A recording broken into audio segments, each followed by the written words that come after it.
அதிமுக பொதுச் செயலாளர் பழனிசாமி நேற்று டெல்லி சென்று மத்திய உள்துறை அமைச்சர் அமித் ஷாவை சந்தித்தார். அப்போது கூட்டணி கட்சிகளுக்கான தொகுதி பங்கீட்டை இறுதி செய்ததாகவும் இப்பட்டியலை வரும் மார்ச் 6ஆம் தேதி வெளியிட திட்டமிட்டிருப்பதாகவும் தகவல் வெளியாகியுள்ளது. தமிழக சட்டப்பேரவைத் தேர்தலுக்கான தயார் நிலை குறித்து இந்திய தலைமை தேர்தல் ஆணையர் ஞானேஷ்குமார் அரசியல் கட்சிகள், IAS, IBS அதிகாரிகளுடன் ஆலோசனை நடத்திய நிலையில் விரைவில் தமிழக சட்டப்பேரவைத் தேர்தல் அறிவிப்பு வெளியாகும் என எதிர்பார்க்கப்படுகிறது. முதல் நபராக கடந்த ஆண்டே பிரசாரத்தை தொடங்கிய அதிமுக பொதுச் செயலாளர் 3 கட்ட தேர்தல் வாக்குறுதிகளையும் வெளியிட்டுள்ளார்.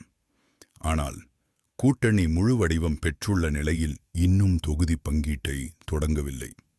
இதற்கிடையில் மதுரையில் கடந்த ஞாயிறு நடைபெற்ற தேஜ கூட்டணி கூட்டத்தின் முடிவில் கூட்டணி தலைவர்கள் கூட்டம் மத்திய அமைச்சர் பியூஷ் கோயல் தலைமையில் பழனிசாமி முன்னிலையில் அன்று இரவு நடைபெற்றது. அதில் தொகுதி பங்கீடு தொடர்பாக விவாதிக்கப்பட்டது. இதன் தொடர்ச்சியாக தொகுதி பங்கீட்டை மத்திய உள்துறை அமைச்சர் அமித் ஷாவுடன் கலந்தாலோசித்து இறுதி செய்வதற்காக பழனிசாமி நேற்று காலை டெல்லி புறப்பட்டுச் சென்றார். பின்னர் நேற்றிரவு அமித் ஷாவை சந்தித்து எந்தெந்த கட்சிகளுக்கு எத்தனை தொகுதிகள் ஒதுக்குவது, அதிமுக சார்பில் மாநிலங்களவை MP பதவி G.K. வாசனுக்கா அன்புமணிக்கா என்பது குறித்தும் விவாதித்தனர். பின்னர் திமுக அரசுக்கு ஆதரவாக செயல்படும் IAS, IBS அதிகாரிகள் பட்டியல் ஒன்றையும் அமித் ஷாவிடம் பழனிசாமி வழங்கியதாகவும் இவர்களை தேர்தல் பணியில் ஈடுபடாத துறைக்கு இடமாற்றம் செய்யுமாறு வேண்டுகோள் விடுத்ததாகவும் கூறப்படுகிறது.